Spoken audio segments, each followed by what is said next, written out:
Hi, I'm Tony Northrup, and I'm wearing the new Nikon D7200. This is Nikon's top-end DX camera. That's their crop line of cameras. So one below the full-frame cameras, but at the top end of the kind of sports and casual cameras. This is, in fact, their answer for sports and wildlife. If you want to send a comment during the live show, you can use hashtag TCLive on Twitter, and our producer, Justin, and if it's interesting, he'll throw it up on the screen and can ask me questions directly. So interact with me using that. The big points on this camera are the lack of an AA filter. They took off that AA filter. We'll discuss that in a bit. And finally, the bigger buffer. Oh, it's going to make such a difference for people shooting action. Here are some product shots, and there's no real surprises here. It's the D7100. It's just basically identical. Oh, there's a difference. That little icon there. It now supports NFC and Wi-Fi, which we'll discuss in a bit, and they added the logos to the exterior. Other than that, in the nameplate, there's our little Wi-Fi logo. Other than that, in the nameplate, it's externally exactly the same camera. So, like before, it supports 6 frames a second. If you put it in 1.3x crop mode, it supports 7 frames a second, and that's not a mind-blowing clip, but it's a good clip. That's kind of where you need to be at a minimum for things like sports and wildlife. But that was a real problem with the D7100 because you could only take like 5 or 6 raw shots and then the buffer would fill. So you'd hold your shutter down on the camera for 1 second and then it would slow down. It would go click, click, click, click, click, click, click, click, and it was just maddening to somebody trying to capture action, because if you're a wildlife shooter and a bird is coming towards you, you want to get as many shots as you can, and it might take 3, 4, 5 seconds while you'll get that opportunity to shoot that you've been waiting hours for, and to run out of room after 1 second is just frustrating. Same with sports. So you ended up shooting JPEG, because you could still get 100 JPEG pictures, but with JPEG, you just don't have the quality. Especially with things like sports and wildlife where it's often in direct sun, you might need to raise the shadows or recover highlights. Nikon has addressed this in a really, really strong way, I think. You can now take 18 pictures in full 14-bit RAW, or if you're willing to drop down to 12-bit RAW, which is fine. I think it's just about fine for just about anything you do, and certainly a big step up from JPEG. You can get 27 pictures.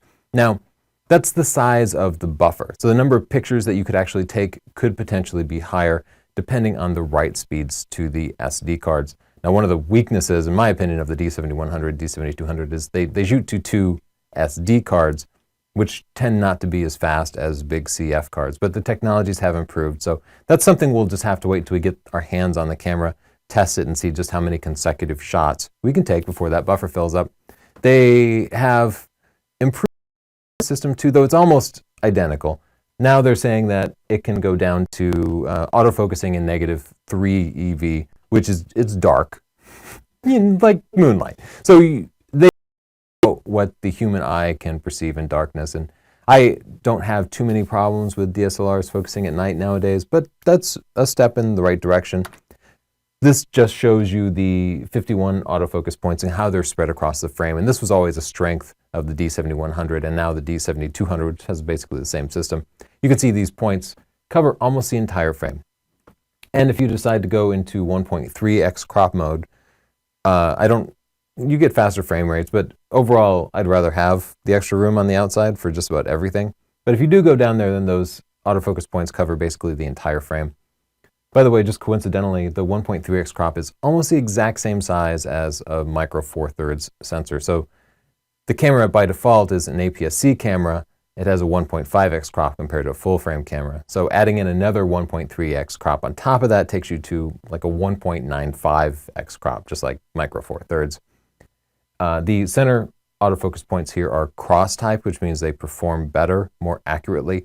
And for sports and wildlife, those are just going to work better. I've never had too many problems with the outside ones. And in fact, it's not always obvious when you switch to the outside ones. Like, I don't ever think that the performance on these outside ones is way worse. I've always had all the autofocus points in these systems, but the cross-type points here in the center perform the best. And that focus point is a little bit special in that it can autofocus with an f8 lens. What that means is you could take your 300mm f4 prime, put a 2x teleconverter on it, and effectively have a 600mm f8 plus your 1.5x crop. But it would still be able to autofocus with that teleconverter on. So many other cameras can't do that. You're limited to that center autofocus point, which limits your composition. If you're shooting sports, for example, you might want to focus on somebody's face, which would probably be in the top part of the frame. Well, you wouldn't really be able to do that, or you'd have to change your composition with cropping later and hope you were shooting wide enough. Same with wildlife. With a flying bird, you'll follow the rule of space and put it in the left third of the frame. We don't get to do that. Whatever your important subject is, has to be dead center in the middle of the frame. Hopefully, it's far enough away, well, it needs to be far enough away that you can rely on simply cropping. But if you're using that extra teleconverter, then it's probably a far away subject anyway. So it's basically, it's for really far away subjects. The price on it is $1,200, and they expect it to ship in April 2014. If you get that kit lens, the 18 to 140 millimeter, it jumps it up $500 to $1,700. And there aren't a lot of great options for APS-C kind of super zooms, and I always did like that particular Nikon, and $500 extra is a pretty good price for it. If you decide you don't like it, you could probably turn it around and sell it on eBay and get your money right back. Nikon is really pushing the video capabilities of this camera, and I don't totally understand why. They released not one but two separate sort of mini films showing off the features of the D7200 and bragging about how they were filmed with the D7200. You know what? This is one of those cases where the marketing department decided that it was really important to have a good video camera out there, but they didn't tell the engineering department. There's a disconnect here. So marketing wants this to be a video camera, and they're really trying to trick you into thinking it is. But in no way does this compare favorably to more capable video cameras. It's not that it's bad. It's a step in the right direction. It just is not what I would recommend somebody buy if you wanted a video camera. At standard full frame, full APS-C frame, it does 1080p 30 frames a second, which is a real surprise because the less expensive D5500 does 60 frames a second, as does almost every newly released Nikon. Every newly released Nikon.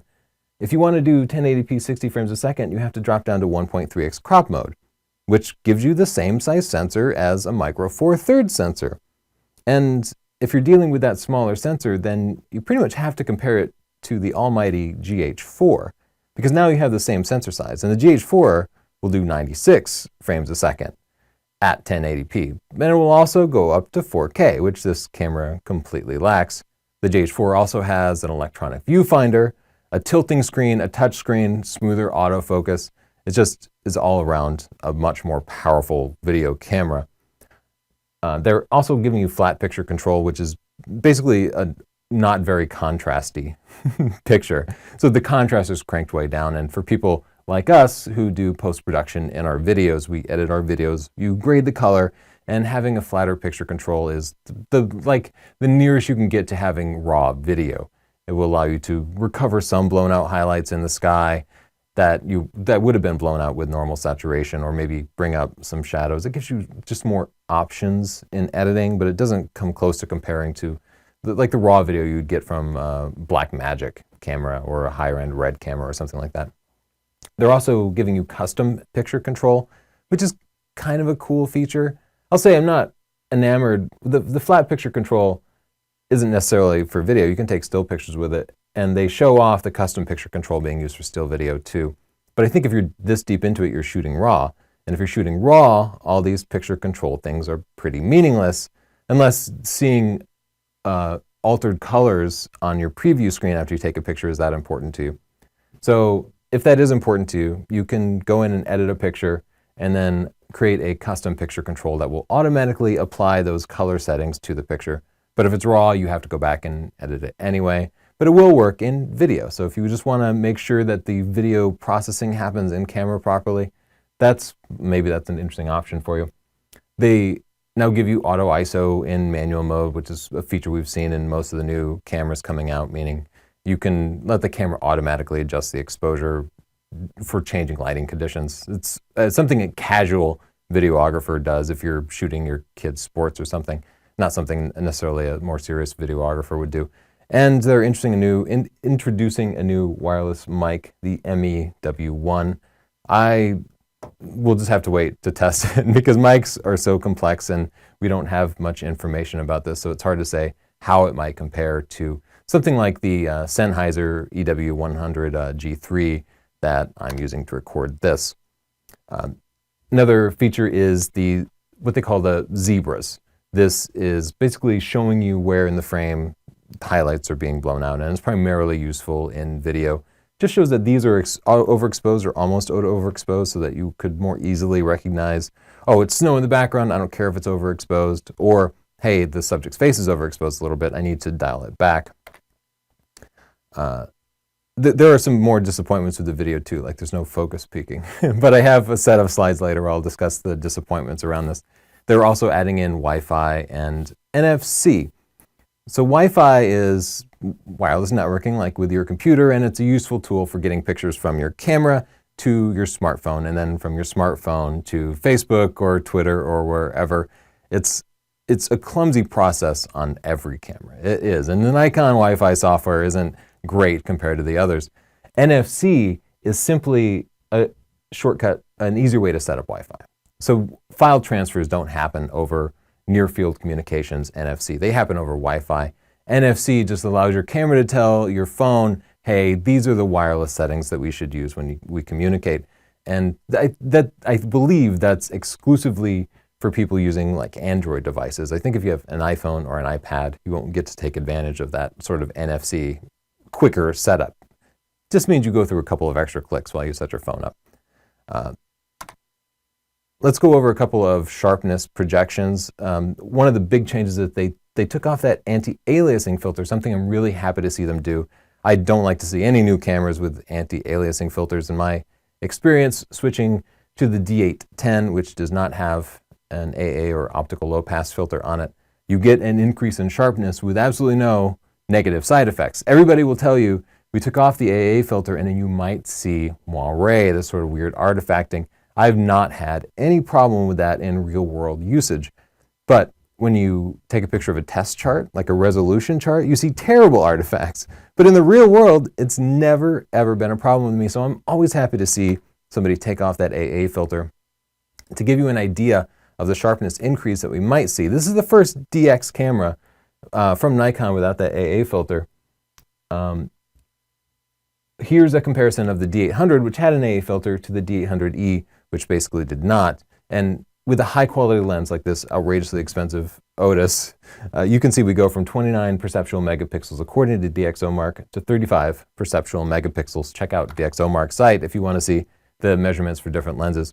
With a less expensive lens, like a lower quality lens, frankly, the D800 would get 12 megapixels and the D800E would get 15 megapixels. So this allows me to kind of establish roughly that you can see a 25% increase on cheaper lenses or about a 21% increase with better lenses. And I did test other lenses too, or looked at DxOMark's projections or measurements. And this is about what we see. So I'm going to take those numbers and apply them to lenses that you probably will use with your D7200. The kit lens, the 18-140, only gets about 11 megapixels of detail out of the D7100. And people always lose their mind when they find out about this because they bought a 24 megapixel camera, but you're using kind of low quality glass on it, and so you're not going to see 24 megapixels of detail. You see about 11 megapixels of detail. But if you were to add more megapixels, you would extract more detail from even that low quality lens. And if you take off the AA filter, I found in the measurements here, you get more detail out of it. So you will basically be improving your lens by 3 megapixels up to 14 perceptual megapixels. So, you know, a 25% increase in detail. That's noticeable. We will see noticeable improvements in detail with our existing lenses and the D7200. If you have good glass, like the Sigma 18-35 f1.8, my favorite APS-C lens in the world, it gets 17 perceptual megapixels with the D7100. I expect it to jump up to about 20 perceptual megapixels with the D7200. If you're into sports and wildlife, this is kind of the ultimate lens for you, the 600mm f4. It's like, it runs you like 10 grand. And unfortunately, it only gets about 10 megapixels of detail out of the D7100, but it'll jump you up a good 20% up to 12 perceptual megapixels with the D7200. And this big boy that we just got in here, the Sigma 120-300, is very sharp. It will give you 16 megapixels of detail on the D7100 or about 19 perceptual megapixels on the D7200. So now I'm going to go through and compare the D7200 to what I think are the big rivals. And we're going to be comparing it in our review of the D7200 to these cameras. Also, if there's another camera you want to see, tell me. Write a comment down below and I'll check it out. Well, as you can see, they did not change the physical controls whatsoever. There's literally no perceptual difference between these two cameras. The D7100 is going for about $1,000 now. The D7200 is currently selling on B&H for $1,200, but the D7100 can be had used, and it's a very durable camera. So consider picking it up for $700 used, and then if you don't need the bigger buffer or you don't want that extra sharpness, and then you have an extra $500 to spend on lenses and flashes and lighting and stuff. The D7100 was limited to 6 14-bit RAW shots. 6 or 7 12-bit RAW shots. Those go way up, like 3-4 times to 18 14-bit RAW shots or 27 12-bit RAW shots. The D7100, I never cared much about these ISO ratings, the higher ISO ratings, because usually you can just underexpose at a camera's top rating of like D60 or ISO 6400. You could underexpose 2 stops and then crank that up in post to basically achieve ISO 25,600. And in my tests, you don't lose a lot. But they have upped the highest ISO rating. Again, that does not mean you're getting better quality. We'll wait to test the camera. But I don't expect to see any quality improvements from the D7200 besides the sharpness, any like noise improvements. And they've Nikon says they've improved the low light focusing capability. So in slightly darker conditions, you can expect the camera to lock on focus a little bit better. Now let's compare it to the big rival on the other side of the fence, Canon, their sports camera, the 7D Mark II. Frankly, I'm kind of disappointed in the D7200 because I wanted this to be Nikon's answer. And I wanted to be able to send sports and wildlife people over to Nikon because I've been sending them towards the Canon camp for a long time because of lens availability and because of the 7D. And the 7D Mark II is simply amazing. And the D7200 doesn't really keep up. 7D Mark II is more expensive, $1,700. But you get a lot. It has a 31-shot RAW buffer, which means you can take more shots, but maybe more importantly, it shoots 10 frames a second. 10 frames a second. And when I shoot with the 7D Mark II here, and then I switch back to a camera that only gets 6 frames a second, it feels so slow. You feel like you're just missing the shot, especially for sports and wildlife. Once you go to 10 frames a second, man, you cannot go back. I also feel like, just subjectively, I need to do a side-by-side comparison, but I feel like the 7D Mark II has a better autofocus system. It seems more accurate. It has more focusing points. Our full test will kind of reveal more. The D7200 simply has better image quality, though, because it's got a bigger sensor.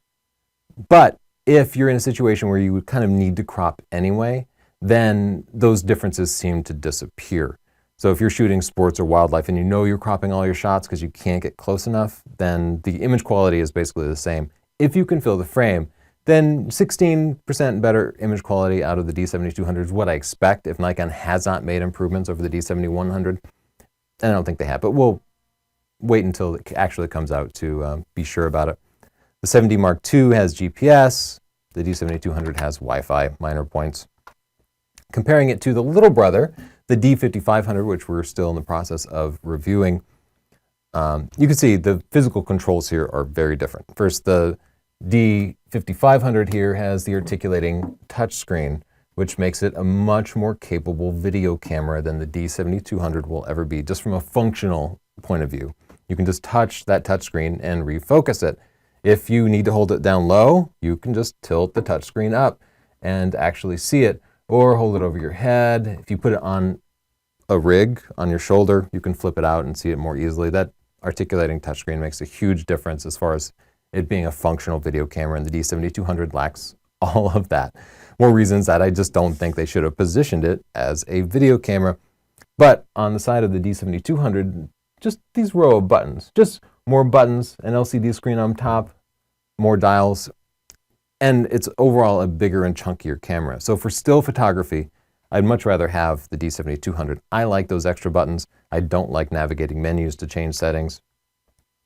The D5500 is priced about $800 new, $400 cheaper than D7200. So the D7200, 50% more expensive. It's more camera though. It's just sturdier, it's a little bit faster, has a substantially more powerful focusing system, though I like the focusing system in the D5500. It also, maybe the most important difference here is the focusing motor.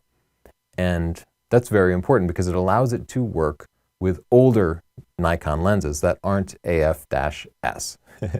So you could get that 50mm f1.8D instead of the 50mm f1.8G. Both 50mm lenses, pretty similar image quality, but the 50mm f1.8D is like $110, $120. The G will cost you an extra $100. So right away, if you just get that one lens, you're saving yourself $100 and kind of closing the gap here. If you're into sports and wildlife, you can go back to lots of older Nikon lenses that don't sell well used because they require a focusing motor, and everybody using a D5500 can't take advantage of that. So it opens you up into this world of mostly used lenses that require a focusing motor, but that you can get cheaper. So in a way, that focusing motor can actually save you money.